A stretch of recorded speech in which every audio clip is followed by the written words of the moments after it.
कांग्रेस के मंच पर प्रधानमंत्री श्री नरेंद्र मोदी की स्वर्गीय माताजी के लिए अभद्र भाषा का प्रयोग किए जाने के विरोध में द्वारका मोड़ पर जोरदार प्रदर्शन किया गया और राहुल गांधी का पुतला फूंका। यह प्रदर्शन भारतीय जनता पार्टी नजफगढ़ जिला की ओर से किया गया।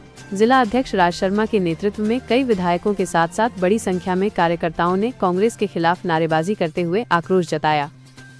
भाजपा नेताओं ने कहा कि प्रधानमंत्री की माता जी के प्रति अपमानजनक भाषा का इस्तेमाल केवल भाजपा ही नहीं बल्कि पूरे देश की माताओं का अपमान है और कांग्रेस से माफी की मांग करते हुए चेतावनी दी। बिल्कुल, हम बहुत ही गुस्सा है, पूरी दिल्ली गुस्सा है, पूरा भारत गुस्से में है, पूरे रोष में है।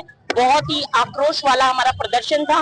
ये सिर्फ प्रदर्शन ही था, हमारी माता जी को यहाँ पे हमने कुछ भी अर्पित किए कि हमें शर्म आ रही है कि इस भारत माता की धरती पे खड़े होके एक नालायक आदमी ने ऐसे शब्द यूज किए कि स्वर्गीय माता जी को राजनीति में घसीटते हुए राजनीतिक मंच से, तो हम भी क्षमा प्रार्थी हैं उस माँ से। तब तक प्रोटेस्ट जारी रहेगा? बिल्कुल प्रोटेस्ट जारी रहेगा, जहाँ तक हमें जाना पड़ेगा, जो हमें करना पड़ेगा हम करेंगे और हमने किया भी। दिल्ली प्रदेश में हमने बहुत बड़ा विशाल आदरणीय वीरेंद्र सचदेवा जी के नेतृत्व में किया। हमारी सांसद भी वहाँ थी, कमल जी शेरावत जी। बहुत उग्र प्रदर्शन था, आपने देखा, उन्होंने बौछारें भी सही, लाठी भी सही, सब कुछ सहा।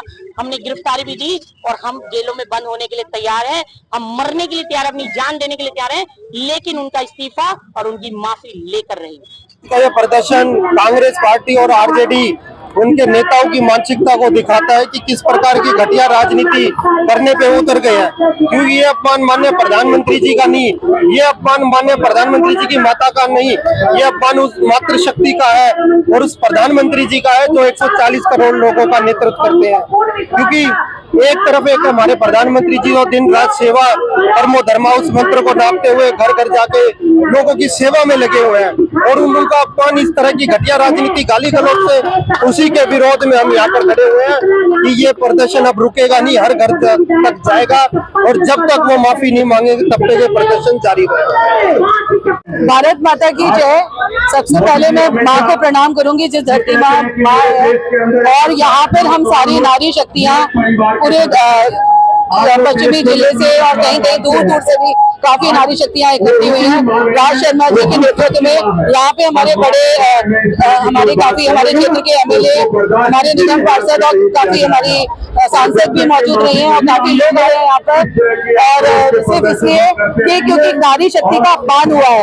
तो हमारे प्रधानमंत्री मोदी जी, हमारे प्रधानमंत्री मोदी जी की माँ का अपमान नहीं हुआ है, संपूर्ण पूरी नारी शक्ति का अपमान हुआ है। माँ होती है, माँ को यही वही देश है जहाँ पर माँ को पूजा जाता है, सुबह उठ के प्रणाम किया जाता है, और ये वही देश है जहाँ पर ये माता का अपमान किया जा रहा है। ये बहुत निंदनीय विषय है और ये दुर्भाग्य की बात है कि माँ में भी भेद किया जा रहा है। यशस्वी प्रधानमंत्री की माँ हमारी सबकी माँ है और वो दिवंगत भी है। ये बहुत बड़ा दुर्भाग्य है और आज तक 4-5 दिन हो चुके हैं, आरजेडी या कांग्रेस के मंच से एक भी नेता ने इसकी भर्त्सना नहीं की, इसके लिए खेद प्रकट नहीं किया। माँ हमेशा से सभी के लिए पूजनीय है और माँ से बड़ा संसार में किसी को नहीं बताया गया। पिता से भी 10 गुना ज्यादा स्थान शास्त्र में माँ को दिया गया और एक ऐसी माता जो इस दुनिया में है ही नहीं और जिसने इतना महान नेतृत्व इस देश को दिया है, उनके बारे में इतने गंदे शब्द बोले जाए। और कांग्रेस इतनी पुरानी पार्टी है, 55 साल से इस देश में राज कर रही है, उसके किसी नेता ने या आरजेडी के किसी नेता ने इसके लिए खेद प्रकट नहीं किया। बहुत निंदनीय है, बहुत दुर्भाग्यपूर्ण है और हम इस मंच से उसकी कड़ी भर्त्सना करते हैं और कड़ी घोर निंदा करते हैं।